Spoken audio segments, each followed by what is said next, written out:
Berba, bihitzez, haintzin solas bezala, horretarazi nahi nuke iparraldea dela eskualeriko eunetarik 10. Beraz, agun guti, auzo bat. 3.000 pertsona, 3 milioi konparatu. Eta horrek, hori ezin da ahantzi, ekonomia aipatzen delarik, jenden mugimendua aipatzen delarik, hori hor da, eta guretako gu baditugu asmo asko, baditugu amets asko, baina errealitatea hortan da. Eta beraz, Bilbotik ikusita, Baiona zer da, auzo tipi bat, nahiko polita, atxikazi albezain polita, guretako gure oksigenua baita, hola mintzatu dira, eta hola mintzo dira, egongo gunean ere, kaso, pixka bat gutiago, baina mintzatu dira. Eta beraz, agun gauza, agun txikia, agun ertsia gira. Bigarrenik, nahi nuke erran ere, egin dugula bihartea, beraz, mugaz gaineko merkatal ganbara, sortu dugu merkatal ganbara nahiko berriketan, egin dugula estudio handi bat, eta iarditsi digute kasik 1.500 enpresa, izan ditezen hangoak ala hemengoak, Gipuzkoatik eta iparraldetik. Baziren xuxen erteko 1.479 enpresa iarditsi dutenek inkesta berezi bati. Hortaik, ziren galdera asko. Nahiko luzea zen hori betetzea. Eta oroak zertaz ohartzen gira. Lehenik, 3 batek ez du ezagutzen zer den iparraldea. Zer den? Naiz Irunen bizi. Naiz Irunen lan egin. Ez dakite. Ezin dira gai, ez dakit gu gai girenez, bestaleko enpresa batzuen izenak emaiteko, baina horiek ez dira gai, hemengo enpresa batzu bai, handi batzu, Mondragonekoa direlaik, ala turbomeka edo dazo, hori erretxara. Baina tipiagoak begiratu eta ez gira segur. Beraz, ez dute ezagutzen nolako gizartean, nolako eremuan mugitzen aldiren, hori alde batetik. 3 beste batek erten du hizkuntzaren traba gaitzezkoa dela. Biziki zaila dela, hemengo jenderekin lan egiteko edo harremanetan sartzeko hizkuntza, hemengo hizkuntza ez baita menperatzen.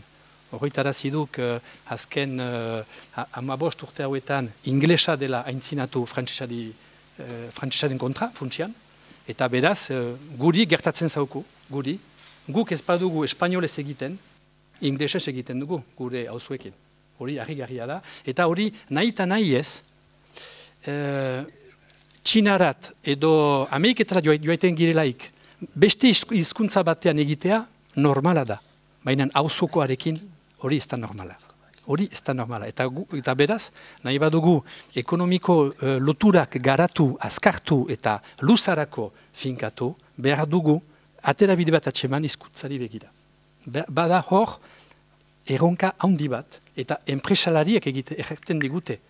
Bestaldekoek, ez dute frantsesa mintzatzen, baita ere hemengoek, ez dute espainola eta euskarare, ez dute egiten. Hori da, bigarren oharmena. Hirugarrena da, bestaldeko enpresendako gu ez gira merkatu bat.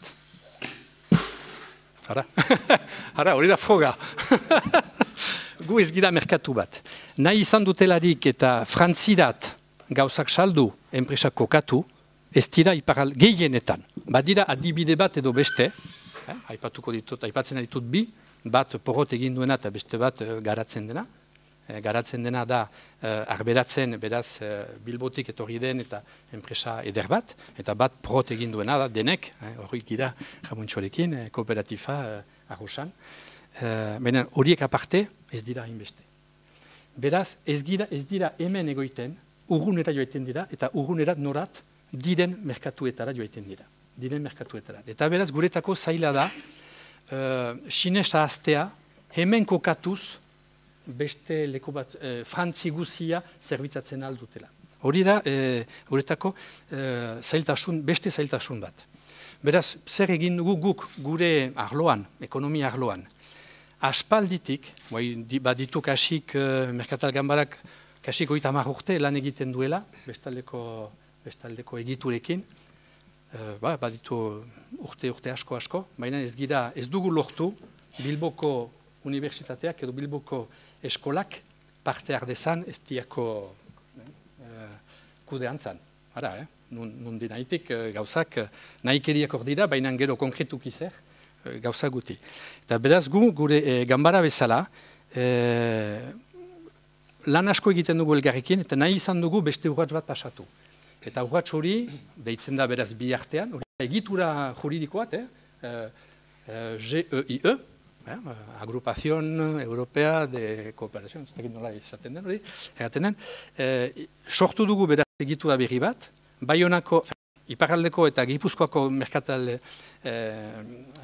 artean, eta horren inguruan garatzen ditugu 3 helburu. Bat da ekonomia arloan lan egitea. Beraz, enpresen lana, enpresen bideak, enpresen proiektuak bultzatzea, garatzea, laguntzea. Alde batetik. Bigarrenik, gure lankideak kondutan har dezaten mugaz gaineko problematika hori. Zenta bakotxeak bere lekuan, bakotxeak bere lanean, lanpostuan, ez badu bere eremua zabaltzen lekuko eremuari, bere lan egiten du, dudarik gabe, ontsa. Gehienetan, oberen egiten du. Baina ez badu bere kondutan sartzen bestaldeko eremua, ezin dugu proiektu berri, ezin dugu aintzinarazi, Jean-Michel epatzen zuen, kontzientzi hori. Gure lankideak ere behar dute kontzientzi hori hartu. Hori da bigarren helburua. Eta hirugarrena da, elgarrekin kanpora joan. Elgarrekin kanpora joan. Beraz, hemengo enpresak eta Gipuzkoako enpresekin kanpora joan eta garatu hemengo eskaintzak. Hala nola, berriketan,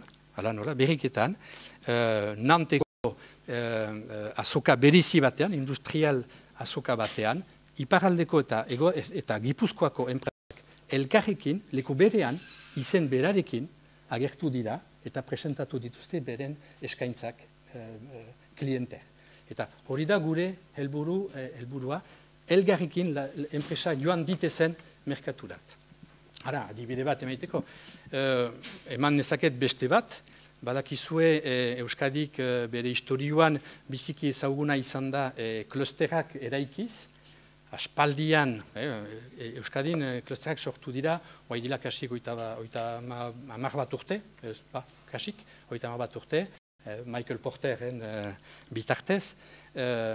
Badakit ni esperientzian askotan borrokatu naizela hemengo enpresak sartzeko hango klusteretan, dakitan arabera, lehena izango da zokoa, zenta Hendaiako zokoa, lehen aldikotz, bestaldeko klusterek, onartu dute hemengo enpresa bat sartadin sistema hortan.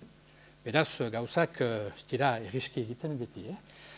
Aldiz, guk sortu ditugu kluster frango, badira 4 sortu direnak, 4 horietarik badira 2 gu direktuki kudeatzen ditugunak, ara nola bat agroalimenter ustartu deitzen dena, eta beste bat, minutu bat, eta beste bat turisman. Berriketan, Michelek aipatuko du seguraz ere, ez dakit aipatuko dukan, izan bestako klusteraren ikustea, eta lotura bat sortu dugu 2 klusteren ortean, horien artean, baina hori izan da gure iniziatiba. Eta berdin aipatu nahi nuke ere turismari begira, zenta joan den astean, ondoko astean, hanginen, Bilbon, eta lagunduko dugu Euskadi turismoko kluster bat sortzeko, eta gure orokorki gure nahikeria da, garatzea Kote Bask, Kosta Baska, Euskal Kosta, hori garatzea merkatuer begira. Beraz, badira aukerak, elgarrekin lan egiteko, bakotxak bere bidea egin behar du, baina oztopo asko badira.